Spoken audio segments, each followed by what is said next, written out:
Hi guys, um, it's Megan, the Fibromyalgia Warrior here, and I know it's been a long time. It's been a while since my last upload.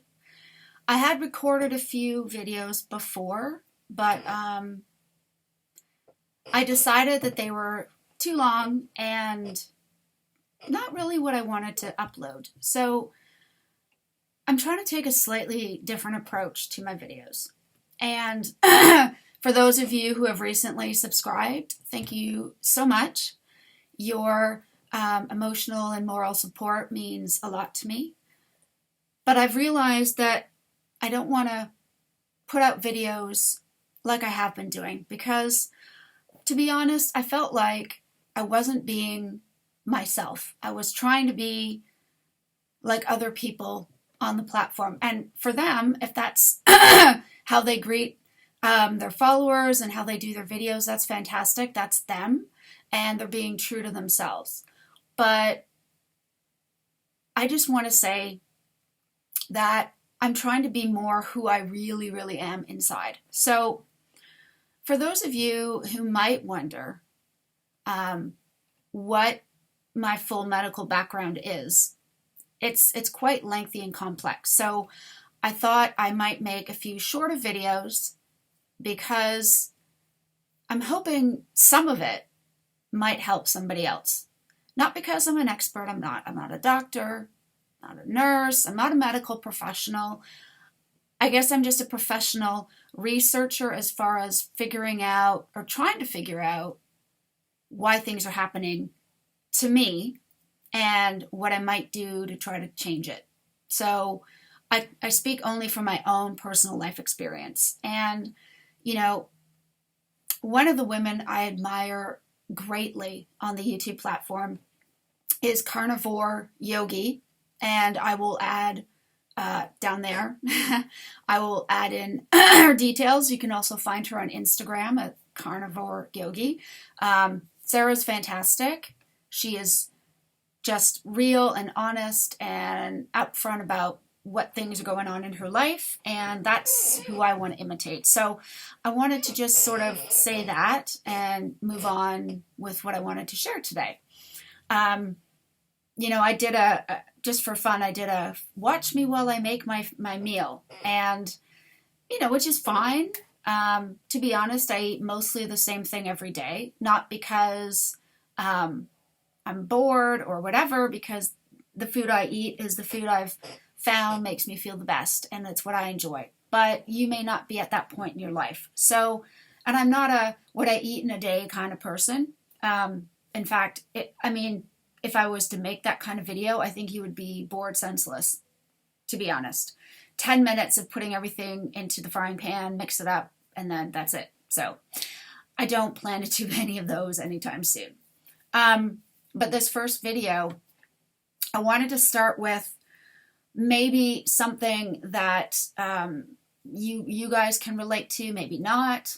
But the first thing I wanted to really talk about, which is the hardest for me, is one of my conditions that I deal with is food addiction and recovery in an eating disorder environment. So what I mean by that is, for those who don't know, and please, I apologize if I come across condescending. I don't want to do that. This is just me sharing what I've learned. And I have to say up front, if you are in the throes of eating addiction or disordered eating of some kind, and it's going to trigger you, please, please, please, please stop watching. I don't want you to struggle any further. I don't want you to feel any worse or feel even more triggered. Please don't watch. If you are just looking to find somebody who might understand because you're where I'm at, then I hope this helps. And I'll just put it out there. So I have had issues with food and how I look and how I feel about myself for a very long time. And probably back to the time when I was about 11. Now I'm 48, okay? And I've realized in the last couple of days that although I'm not in the throes of bulimia anymore, and I'm certainly not restrictive dieting, like I did through most of my pre and teenage years.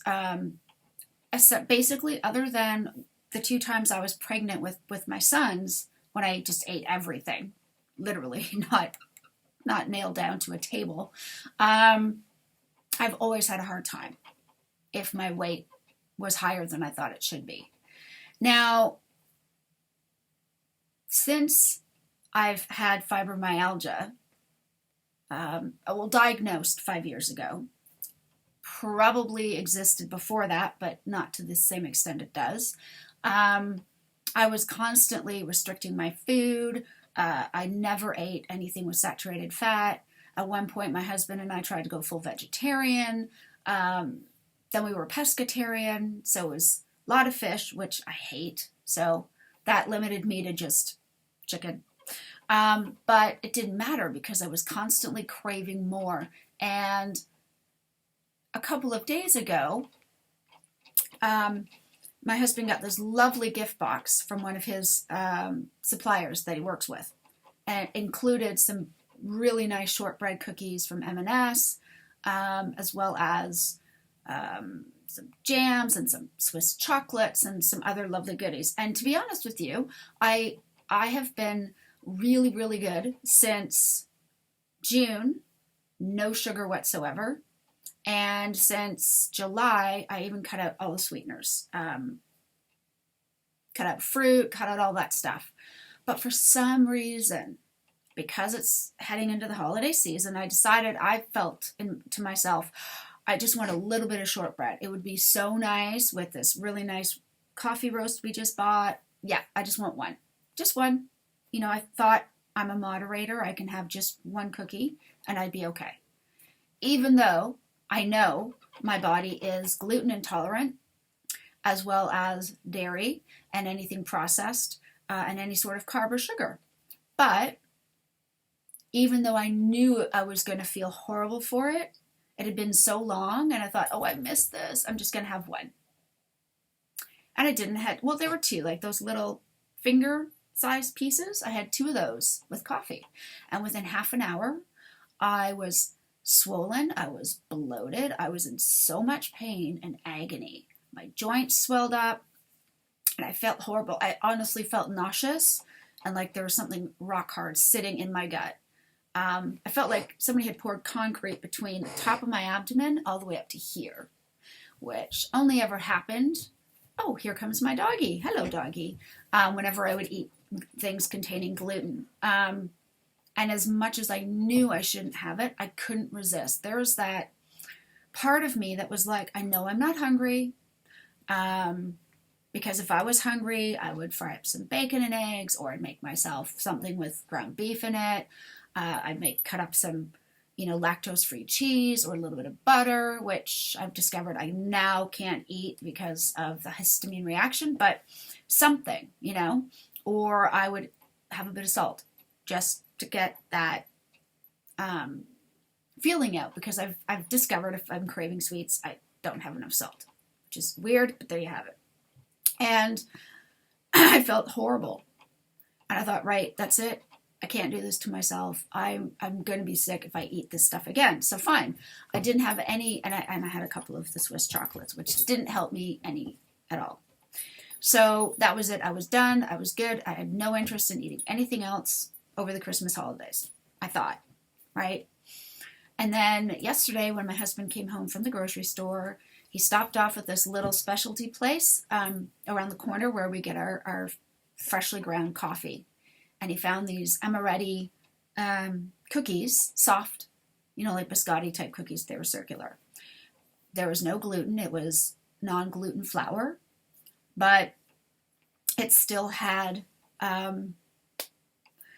stuff in it that I can't have, like fructose and corn syrup and chocolate chips. And I gave in. I had not one, but 2. No, even though they're this size, it was too much. And I that was it. I felt even worse than the, the shortbread. And I came to realize, and I had a handful. He got himself some honey roasted peanuts and cashews. And I was just, maybe it's because it's the week before the monthly visitor and the cravings are bad. And I didn't want to wait 10 minutes to make some extra crispy bacon. I needed something, I thought. And instead of having a cup of like green tea or some decaf coffee or anything, I grabbed a handful, 2 handfuls of the nuts. And I knew my body cannot process peanuts, which are legumes anyways, or any nuts, period. I can't. I've discovered this ages ago, and I cut them out back in the summer. But even though I knew they would make me feel really, really sick, and they did, and I would get a really loose bowel movement, which I did, pardon the TMI, I ate them anyways. And that's when I came to realize that I still have food addictions, and I still have foods that I want to eat, even though I know they're so bad for me. And that's the thing, right? Is that it's easy sometimes to cut things out, and it can lay dormant until you're presented with just the right opportunity to be offered something you know is really bad for you, but you can't help it. You have to have it. And I guess I wanted to share this. I actually watched this really, really great live stream that Carnivore Yogi did. I guess it was done live a couple of days ago. I'm in England. She's in Atlanta, so that's a 5-hour difference. But she had on Mary Roberts and Coach Jessyca talking about being food sober during the holidays. And I never thought to myself that I had that as an issue, and yet clearly I do. And the whole time when I first had the shortbread, after having zero gluten since June, 0, and I was so bloated and so swollen and so inflamed that my weight on the scale went up 3.5 pounds just from that, never mind if I was to keep eating it daily, and I know it's so bad for me. And I guess I wanted to share that because I have to accept that I will always have this addiction. Somebody I love dearly, and many people that I'm friends with, they are going through they have to go through their own recovery programs for their own addictions, right? For whatever it is. And I used to think, it's just in my head and I can't do anything about it. And certainly I would have to say that, I found some old pictures on my Instagram feed from April and May of last year, and I was 50 pounds heavier.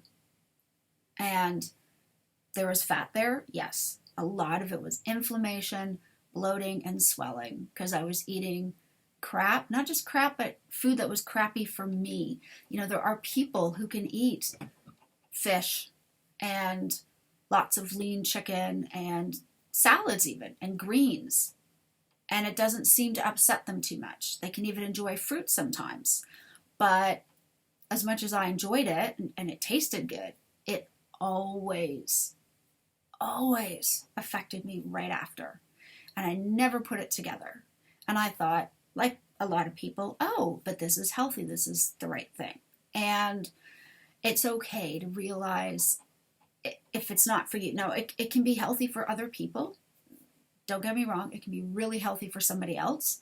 But for me, that was a hard thing to accept, that this chicken and fish and salads and, good healthy fruits, 5 a day of each, was not healthy for me.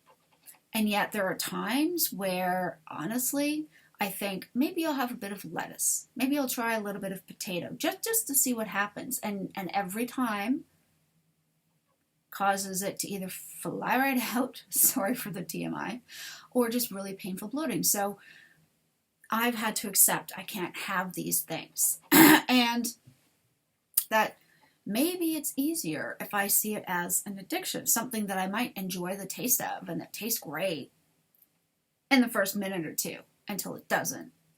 And And I'm sharing that because I guess, okay, so I said a bit before how here I am thinking, oh, well, my sugar cravings are gone, oh, my carb cravings are gone. I just thought for a long time it was because I was hypothyroid, which I am, and that's all it was. And once I was on a magic pill for my thyroid, all the cravings would stop.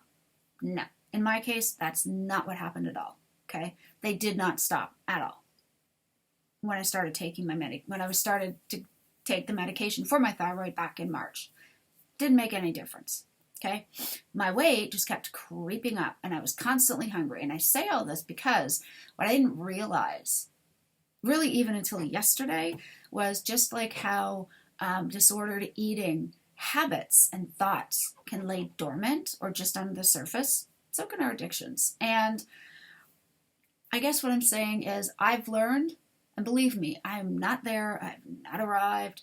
I have moments where I struggle with, but if I eat this, what if I gain weight? But if I eat that, what if it does something to me? What if this healthy, lean figure I am now, where I should have been eating proper food, actual food, whole food, nothing that's processed or comes in a package, what happens if I go off the course? And it's really hard for me sometimes to still, I look at old pictures of me, and I'm not even talking from like pictures of from years ago after, let's say I just had one of my kids. I'm going to be huge because I was just pregnant, right? That's normal. But sometimes the disordered thoughts and the struggles of there is no way I can eat 2,000-3,000 calories in a day. Forget that. I'm going to blow up like a house. I can't do it. Now, I wouldn't do that anyways because I have restricted my food for decades. Okay, so what I do is going to be different than what you guys might have to do. But understanding that sometimes those horrible negative thoughts still show up, it doesn't mean I'm not in recovery. And that was something I used to think was that, oh, that's it. I'm done. I'm not bulimic right now. I'm not actively bulimic anymore. So therefore I'm cured. And there isn't a cure per se, but there is recovery daily. And I don't know. Sorry, it's getting a bit longer than I intended, but I just wanted to put that out there. And I don't know, maybe it'll help you guys if you're struggling. Maybe it'll help you help somebody else. Just to say that, those emotions can still be under the surface. They can easily come back up, especially now where everyone's pretty much around the world is in lockdown to some extent. We're going to be surrounded by maybe not family, but by food as we head into Christmas holidays. And I know for my friends over in the U.S., you guys have Thanksgiving coming up this week, which is, I know, a big holiday for you guys. In Canada, we celebrate it in October. And the UK really doesn't do anything like that, but there'll be lots of food. And I don't know. I just hope that you guys, I don't know, hope you guys just can see that it happens to more people than we realize. And sometimes we don't know what's happening behind the scenes, but that doesn't mean that somebody isn't sharing a struggle that we are.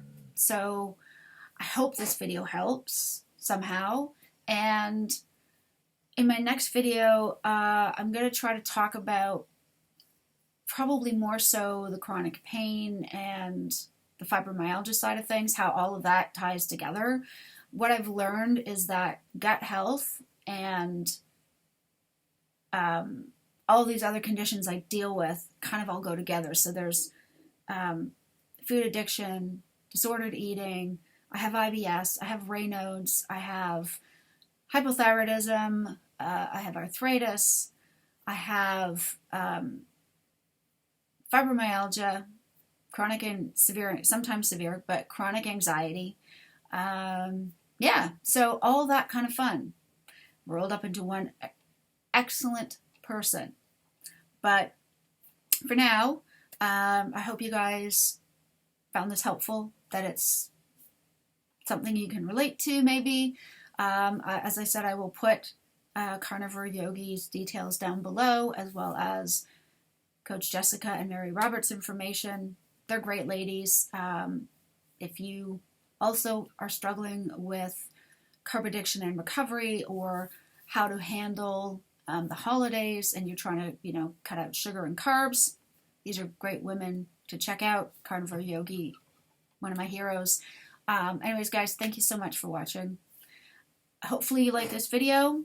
If you did, please give it a like, and it'd be great if you guys would subscribe. Thanks again, and see you guys in the next video. Bye.